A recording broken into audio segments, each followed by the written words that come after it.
Good morning, my loves. Yes, it is about 6:30 in the morning, and if you hear noise in the background, that's just I'm recording this in the parking lot of my work, so the background noise you're hearing is just cars, and if you hear other noise, it's supposed to rain, so it might be raining.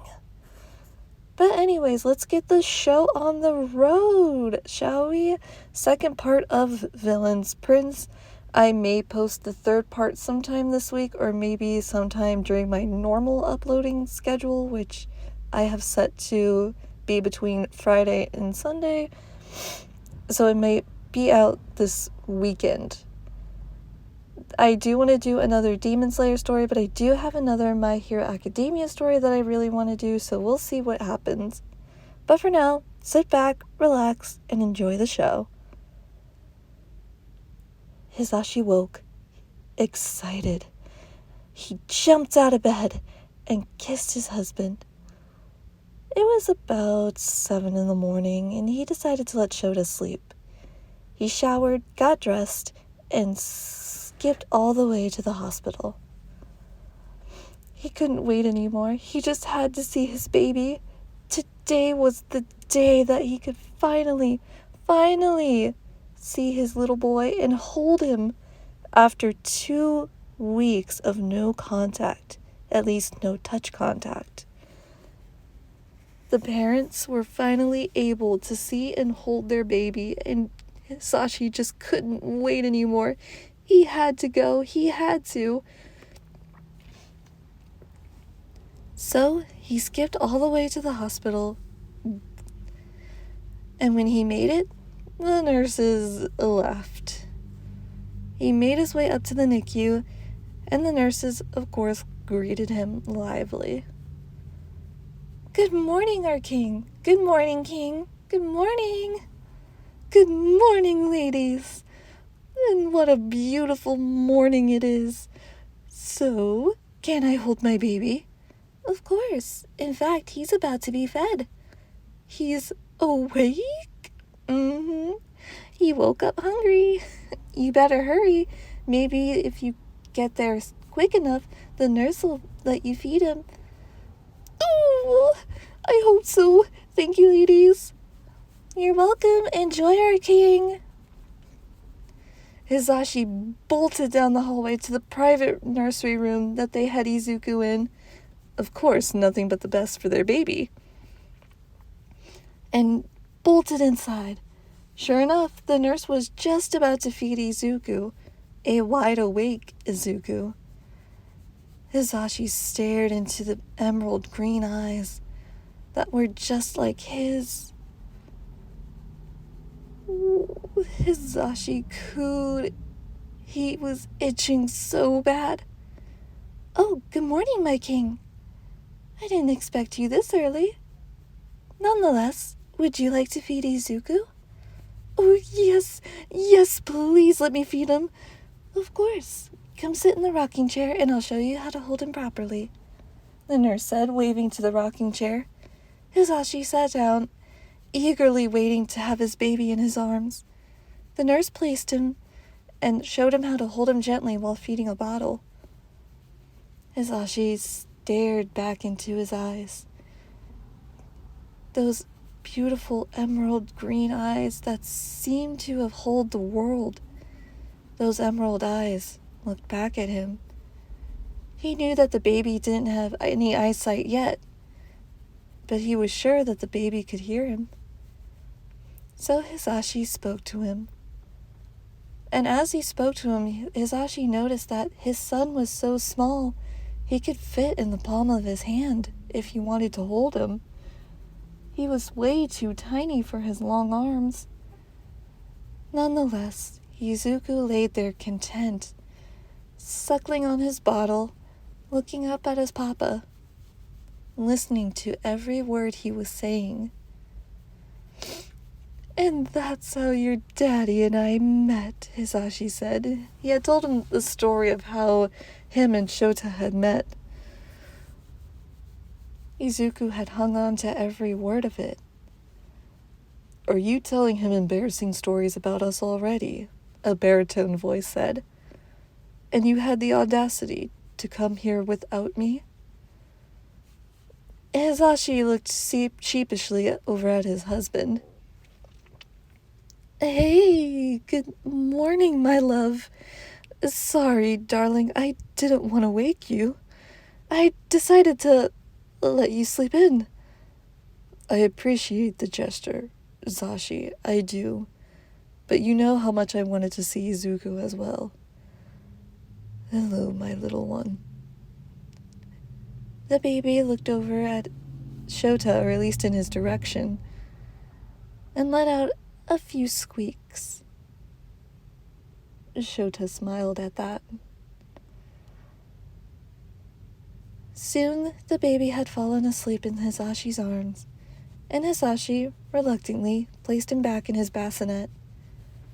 "Oh, Sho, I got to hold him and feed him. I love him so, so much. But Sho, look at him. Look at how tiny. He was so small for my arm. He could fit into the palm of our hands. He's so tiny." "Indeed he can. But I don't think it's anything to worry about. Our baby has proven himself to be very, very strong. He beat the odds, and he will continue to beat the odds." "Of course he will. Look at our little survivor." Soon it was night, and Hisashi wanted to turn at hunting. He hadn't been above ground in a few days, so he was itching to get out. But he couldn't leave his infant. He looked over at his husband and smiled. His husband had taken his shirt off. The baby was strong enough for skin-to-skin contact. And Izuku, having fallen asleep in his husband's arms, was lying on his chest, content. They had stripped the baby down to their diaper to initiate skin-to-skin. And as soon as Izuku touched the chest of his father, he yawned widely and fell right to sleep, safe and warm. Shota was still rocking and humming a tune his mother used to hum to him when he was a baby. "Hisashi," Shota said softly, go and do your hunt. I know you're itching to get back out there." "Yes, my beloved, but Izuku and I will still be here when you get back. Go on now, I know you're itching." Hisashi reluctantly did so. He kissed his husband and his baby goodbye and promised to be back before the above-ground sunrise. They were underground and therefore didn't have a sunrise, so the street lamps and all that were always lit up, and it seemed like it was always nighttime. They still had clocks, though, that would tell them what time it was. But Hisashi was itching to get out to the above-ground world to sate his bloodlust. "Well, off I go," Hisashi said with a sigh. "Go, Zashi. Like I said, we'll still be here." "Yes, of course." With that, Hisashi reluctantly left. "Just you and me now, my little prince," Shota said. Izuku stirred a little, but settled back down. He let out a whine, sensing that his papa was not in the room. "Hush, my little one, hush. Your papa will be back soon. I promise. Go back to sleep. Your daddy has you." Izuku did just that. He fell right back to sleep, again feeling safe and warm in his daddy's arms. The hours ticked away, and Shota had placed the baby back in the bassinet and put his shirt back on. It had gotten a bit cold in the room, but to be expected. It was a hospital. Though Shota could turn the temp up in the room a little, and he did, just to keep Izuku warm. He looked at the baby in the bassinet and smiled. still sleeping peacefully. Then his phone rang. It was Hisashi.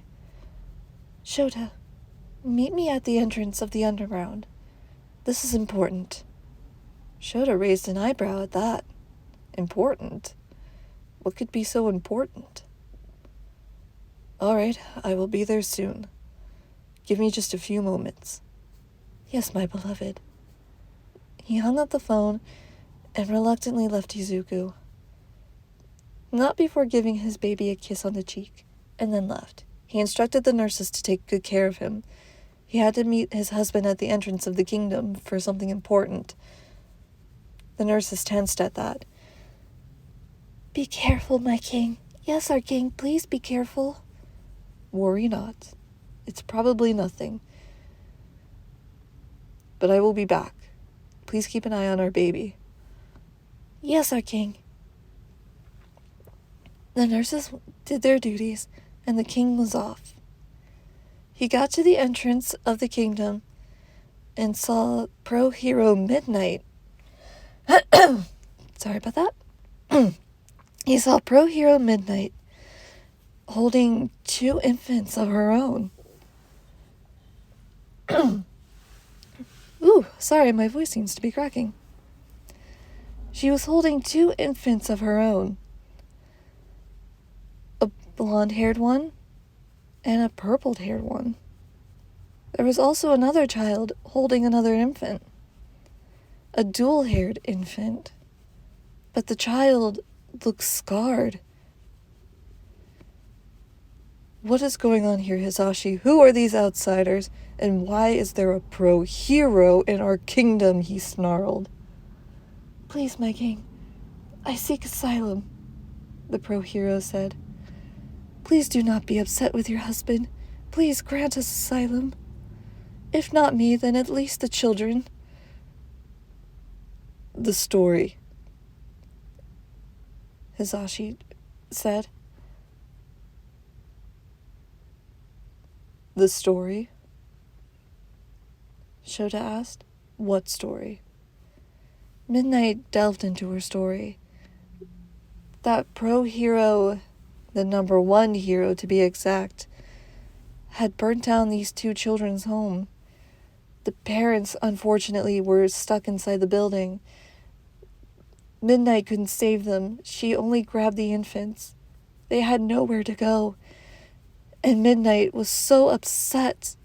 She couldn't believe Endeavor would do something so horrible. He was acting like a villain.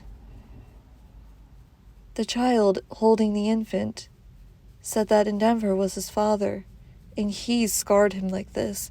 He had been training him too hard to use his quirk, but his quirk hurts him. He couldn't use his quirk properly. And the infant was Shoto.